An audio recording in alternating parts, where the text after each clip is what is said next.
Hello friends, स्वागत है आपका स्पीडी लॉ पर। आज मैं आपको स्पेसिफिक रिलीफ एक्ट का पार्ट 2 बताने चाह रही हूँ, जिसमें हम कवर करेंगे सेकंड रिलीफ, जो कि है specific performance of contract chapter 2। चलिए स्टार्ट करते हैं। ये पार्ट स्टार्ट होता है सेक्शन 9 से।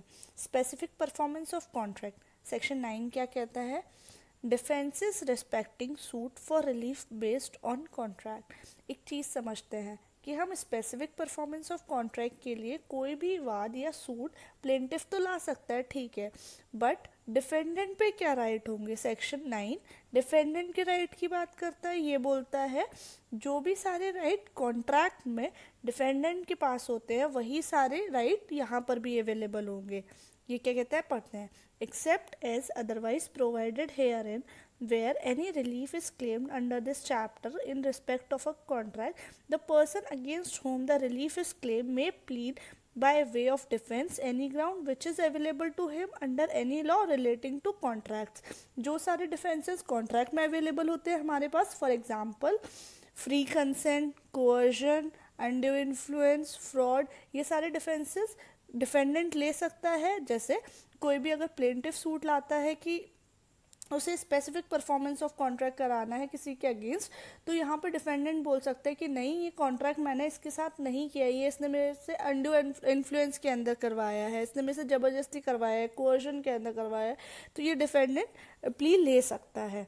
नेक्स्ट सेक्शन, चलिए नेक्स्ट सेक्शन स्टार्ट करते हैं। सेक्शन 10 जो कि है specific performance in respect of contract. ये सबसे इम्पॉर्टेंट सेक्शन है। पहली बात, एग्जाम पॉइंट ऑफ व्यू से एसआरए का मेन पार्ट यही है, इसी से सारे क्वेश्चंस कवर होते हैं ज़्यादातर, और ये समझने वाली चीज़ है। चलिए समझते हैं। तो ये बोलता है the specific performance of a contract shall be enforced by the court subject to the provision contain in subsection 2 of 11, section 14 and section 16। एक बात समझते हैं। सेक्शन 10 बात करता है स्पेसिफिक परफॉर्मेंस ऑफ कॉन्ट्रैक्ट कब दिलवाएगा कोर्ट। मान लीजिए ए और बी के बीच में कॉन्ट्रैक्ट था, ए ने कोर्ट में फाइल किया कि मुझे स्पेसिफिक परफॉर्मेंस दिलवा दीजिए। अब कोर्ट कब दिलवाएगा? तो ये बोलता है कोर्ट हर दशा में आपको स्पेसिफिक परफॉर्मेंस दिला सकता है, बस ये 3 सेक्शन के अधीन या उसके अंदर देखते हो, सब्जेक्टेड रहते हुए। कौन कौन से सेक्शन? 11 का सब सेक्शन 2, सेक्शन 14, सेक्शन 16 के रहते हुए। तो अब हम समझते हैं ये क्या है, ये तीनों सेक्शंस क्या है, पहले हमको ये समझना होगा। तो हम जानते हैं सेक्शन 11 क्या है। Cases in which specific performance of contract connected with trust enforce. ये कहीं ना कहीं ट्रस्ट से रिलेटेड कॉन्ट्रैक्ट की बात करता है, तो इसका हमको सब सेक्शन 2 पढ़ना है। A contract made by a trustee in excess of his power or in breach of trust cannot be specifically enforced या perform। ये इसने साफ बोल दिया कि जो भी अगर कोई ट्रस्टी या भी ट्रस्ट से रिलेटेड कोई इंसान अपनी पावर का एक्सेस में यूज़ करके, ज़्यादा यूज़ करके कोई भी अगर कॉन्ट्रैक्ट में आता है, तो उसको स्पेसिफिक परफॉर्म नहीं करवाया जाएगा, ठीक है। नेक्स्ट पढ़ते हैं हम सेक्शन 14 क्या कहता है। The following contracts cannot be specifically enforced namely. ये सारे जो नीचे दिए हुए हैं ये स्पेसिफिकली परफॉर्म नहीं कराए जाएंगे। कौन कौन से? पहला, where a party to a contract has obtain substituted performance of a contract in accordance with the provision of section 20। या तो किसी पार्टी ने सेक्शन 20 के अंदर सब्सटीट्यूटेड परफॉर्मेंस ले लिया हो, तो उसको स्पेसिफिक परफॉर्मेंस नहीं दिलवाया जाएगा।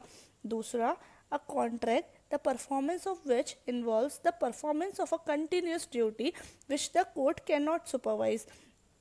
जहाँ पे ऐसा कोई कॉन्ट्रैक्ट है जहाँ पे कोर्ट को एक कंटिन्यूस ड्यूटी करनी पड़ेगी सुपरवाइज करने के लिए, वहाँ पे नहीं स्पेसिफिक परफॉर्मेंस दिलाया जाएगा।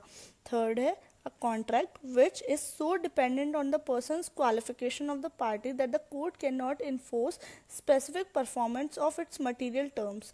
जैसे कि कोई भी किसी के पर्सनल क्वालिफिकेशन है, जैसे आप किसी टीचर को कंपेल नहीं कर सकते कि आप किसी को पढ़ाइए, आप एक पेंटर को नहीं कंपेल कर सकते कि आप पेंटिंग बनाइए, क्योंकि ये पर्सनल क्वालिफिकेशन है, ये आप किसी को कंपेल नहीं कर सकते, इसका स्पेसिफिक परफॉर्मेंस नहीं करा सकते। लास्ट है a contract which in its nature determinable. जो कॉन्ट्रैक्ट अपने आप ही समय के बाद ख़त्म हो जाना था, आप उसका भी स्पेसिफिक परफॉर्मेंस नहीं करा सकते। तो हमने सेक्शन 14 में जाना कौन कौन से 4 वो हैं जिनका आप स्पेसिफिक परफॉर्मेंस नहीं करा सकते, जो मना किया हुआ है।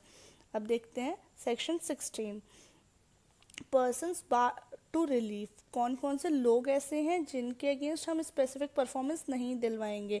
यहाँ पे पर्सनस की बात कर रहा है। पहला है specific performance of a contract can not be enforced in favour of a person. कौन है वो? Who has obtain substituted performance of contract under section 20।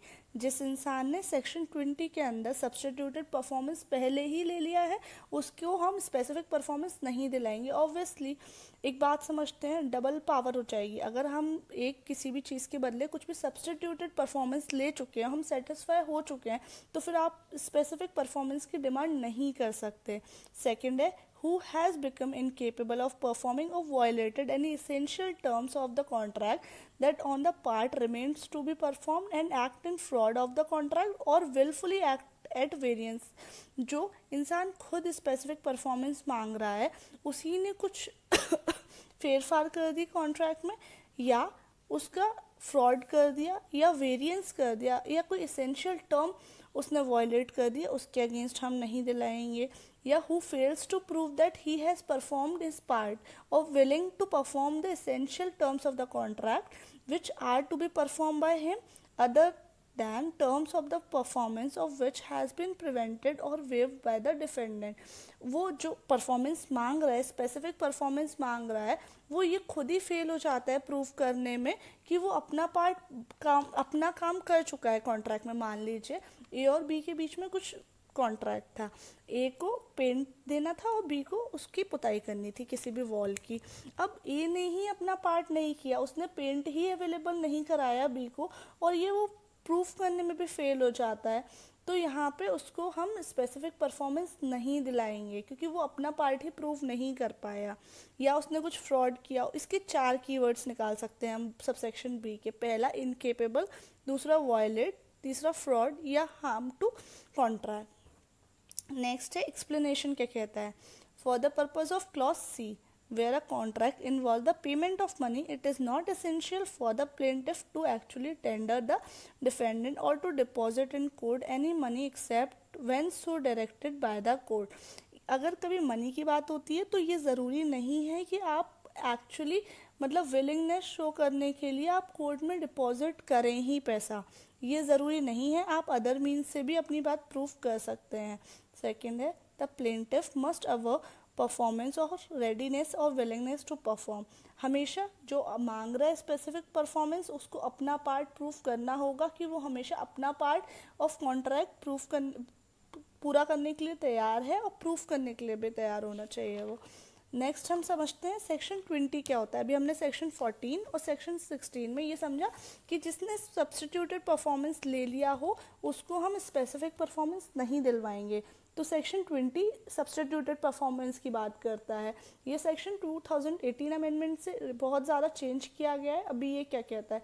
Without prejudice to the generality of the provision contain in Indian contract act and except as otherwise agreed by the parties where the contract is broken due to non-performance of problems by any party, the party who suffer by such breach shall have the option of substituted performance through a third party or by his own agency and recover the expenses and other costs। मान लीजिए ए और B के बीच में कोई contract हुआ, अब ए नहीं काम कर रहा है या बी नहीं काम कर रहा है, डिफेंडेंट है बी कुछ काम नहीं कर रहा है, तो अब ए इस कंडीशन में है कि अगर बी ब्रीच करता है तो ए कुछ भी काम, वो जो काम किसी और से करा सकता है या अपनी स्वयं की एजेंसी से करा सकता है, और जो भी उसमें खर्चा या एक्सपेंस होगा वो बी से रिकवर कर सकता है। ये सेक्शन 20 इन शॉर्ट ये कहता है। इसमें टोटल 4 सब सेक्शन है कि बहुत सारे हैं। इसमें ये कहता है कि जब तक कि आप काम नहीं करा लेंगे, मतलब सब्सटीट्यूटेड परफॉर्मेंस नहीं ले लेंगे, तब तक आपको पैसा नहीं मिलेगा। एक्सपेंसेस तभी मिलेंगे जब आप सब्सटीट्यूटेड परफॉर्मेंस ले लेंगे, उसके बाद ही आपको मिलेगा। और ये सब सेक्शन हम डेप्थ में नेक्स्ट वीडियो में पढ़ेंगे। तो आप एक बात समझे, सेक्शन 10 को समझने के लिए हमको 4 सेक्शन और पढ़ने पड़े। कौन कौन से? 11 का 2, सेक्शन 14, सेक्शन 16 और सेक्शन 20 भी हमने पढ़ा, क्योंकि सेक्शन 14 और 16 को अच्छे से समझने के लिए हमको 20 का जस्ट पता होना चाहिए। ये था सेक्शन 10 के बारे में। सेक्शन 10 एसआरए का सबसे इम्पोर्टेंट सेक्शन है, और अगर आपको कुछ भी डाउट है तो आप कमेंट्स में पूछ सकते हैं, और आप हमारे चैनल पे अगर नए हैं तो सब्सक्राइब करिए एंड लाइक करिए। Thank you.